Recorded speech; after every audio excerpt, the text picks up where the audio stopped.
Hey there, friends. Coming at you with another episode of the Pre-Ride Show. We are at the Rock Cobbler, Bakersfield, California, for one of the biggest races in the early part of the season. And we're sitting down with one of the I'd say probably one of the bigger stories of last season, and one of the bright rising young stars in the sport, Brennan Wertz. Brennan, thanks for joining us, man. How are you? Yeah, thank you, Jim. Very excited to be back. Super stoked to be out here at another event, seeing everyone out here again. Everyone's smiling, having a good time.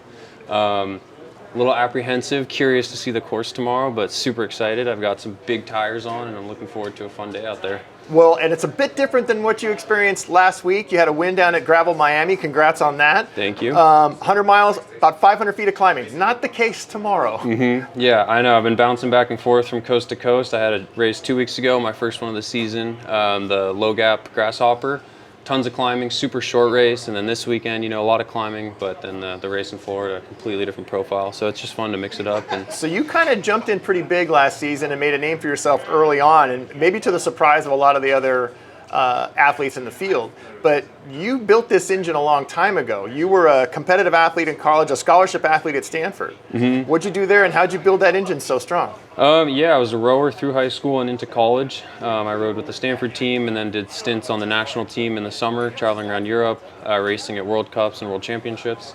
And just really loved the team aspect of that sport. Learned a lot about hard work and just training, being dedicated, working with your teammates towards goals.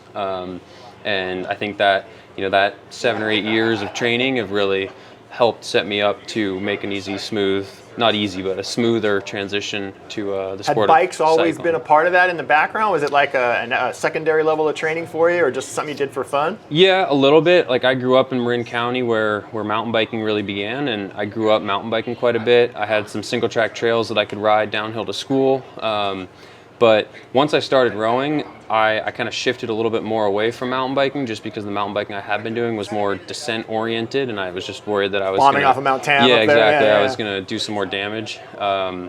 So I kind of put that on the back burner, but then when I was in college, I started doing a little bit more road cycling, and then also some bike packing in some of the summers in between the season, just to kind of keep myself fresh and doing something different. Did it surprise you your first couple races where you're able to, I'm in the front with these guys, I'm handling a bike, I'm right up here with the leaders? Did it a little bit surprise you that way? Or? I would say yes and no. I've been working with Mike Sayers, who's my coach, and we really definitely, we sat down, we kind of mapped things out. We have a really good plan in place. We had a lot of training going into some of the events last year, like Unbound, because I think to go into a 10, 11-hour effort, you have to be pretty prepared physically. So I think we did a good job setting myself up for that, doing some heat training and putting in big miles going into that event. But yeah, I was definitely surprised when I'm 5-6 hours into the race and look around and I'm like, hey, I'm still here. Like, right. This is still on. I know something super secret training program, part of your super secret training program. If you remember telling me about this, we're going to break the seal on this here. Burritos. Burritos.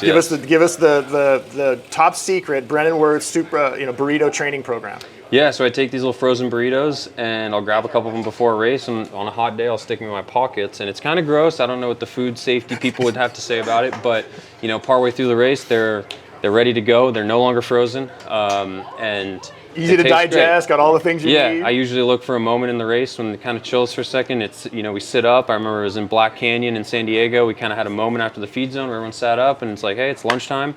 Hit the burrito, get some solid calories in, and then, most guys digging in the pocket going for some sort of bar or something sweet. My man's got a burrito going. I love it. Yeah, it's just nice to mix it up. You're out there for anywhere between 5 and 10 hours, 11 hours. It's nice to have some solid food in there too. And, I'm a big guy, I burn a lot of calories, and it's nice to keep the engine going.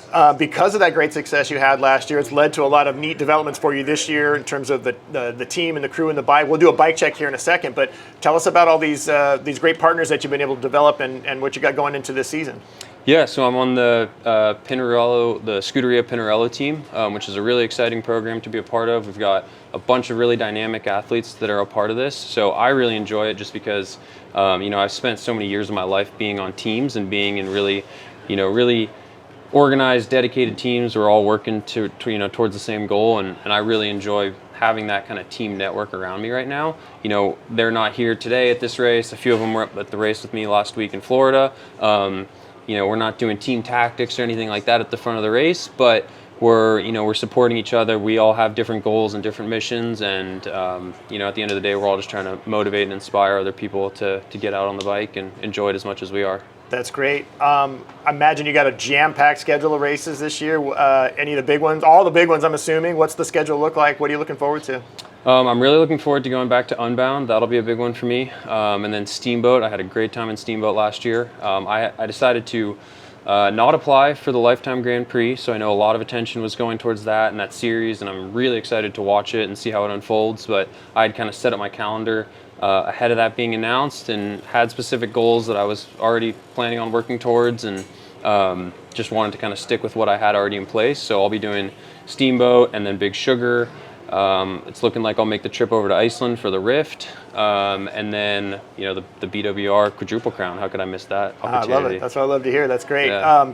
Man, it was so much fun watching you last year come in as one of these young rising athletes in the sport, and much success to you this year. I know it's going to be a great year with all the support that you have from your great partners, man. We're looking forward to a Thank you very much. really solid year for you this year. Yeah, thank you. Looking forward to it. Brennan Wertz with us here on the Pre-Ride Show. He's one of the favorites for tomorrow at the Rock Cobbler. Thanks for tuning in.